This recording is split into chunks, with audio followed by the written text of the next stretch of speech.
I think one of the most profound things that I took away from it is the commitment that you have to make to each other as professionals, to be able to work together, to have that trust factor, to be able to share what's right, what's wrong, what do we need to work on.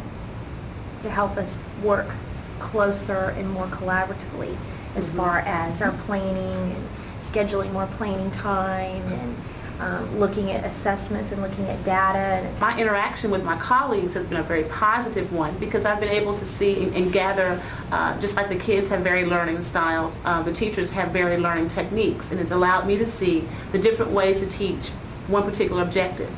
So there are some teachers that are very strong in writing, and some very strong in math, and some very strong in reading. So if you're doing a common assessment, like I teach all subjects, so one of those subjects I'm not going to be very strong in, so I can go to that person and say, hey, I need help with this, and if their kids did really well on that, and then they can show me their strategies.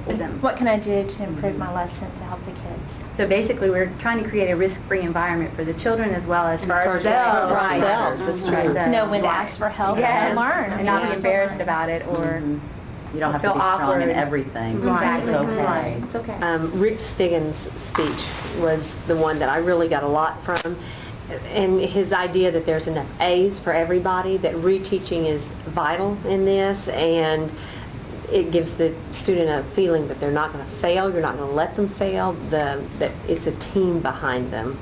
It's very important that the students learn to self-critique and see where this is where I am. I've got to go to here. It's okay, I'm going to get there, but what did I do wrong? How can I improve? And It was really easy to bring parents on board too if the children are doing self-monitoring and seeing where I need to be, where do I need to go, and that way the parents also could buy in for it. And some accountability from the students too, because there are those students who are quite comfortable to get their 0 and go on, right? Exactly. And we've incorporated that into ours, so that we make them accountable. We go. Another thing is that we're not giving up on you. it's student confidence. It builds student That's right. confidence. We're not giving up on you. You don't want to learn, you're going to, But it is that, I think, and I do think it builds their confidence. What we did in special ed, we joined a grade level PLC, but then we come together and have our own PLC to talk about what's going on in the different grade levels so that all of special ed knows what's going on in the building.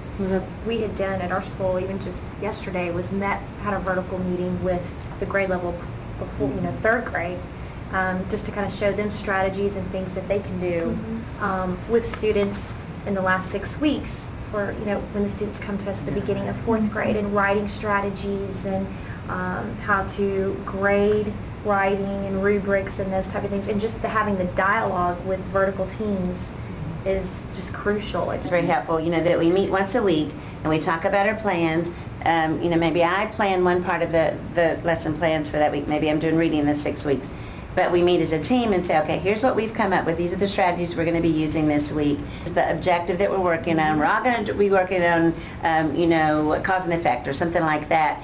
Is that we've been given time, we have sacred planning times, and so our planning time is considered extremely valuable to all of us, and it's been given to us uninterrupted for us to visit with our colleagues, visit with other teams, and I think that's extremely vital and important that teachers are given that so that they can put all of this to use. We feel like a support that we can get from our administrators as teachers is a guaranteed time during the day for reteaching, a time when you can reteach and ensure that all students reach success. Some of the recommendations to consider are phasing it in slowly and not just here it is, go for it, but it's going to have to be what each team is ready for, and Maybe start with one subject, because maybe start with math or something like that, because trying to do all of the common assessments in the first 6 weeks, overwhelming.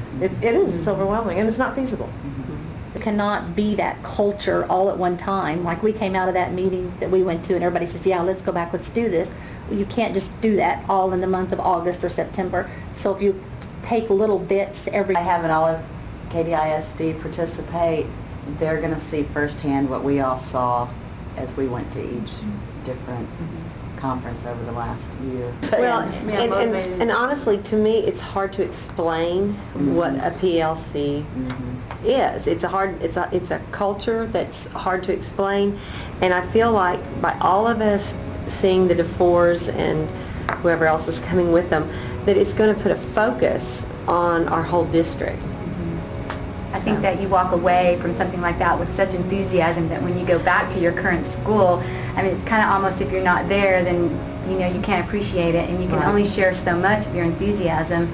But this way, if they get to go themselves, they'll walk away with the same feelings that you had Somebody when even you were mentioned there. it being its own culture. And a common language, because Right. we're bantering these words back and forth, and we know what they are, and so I think Well, the DeFores are such dynamic speakers, you know, they're humorous, but they, they're so focused, and they've gotten such great results at other schools that are like our district, and so I thought, man, if they've gotten those kind of results just from this little bit of stuff even that we've started, what a way to go.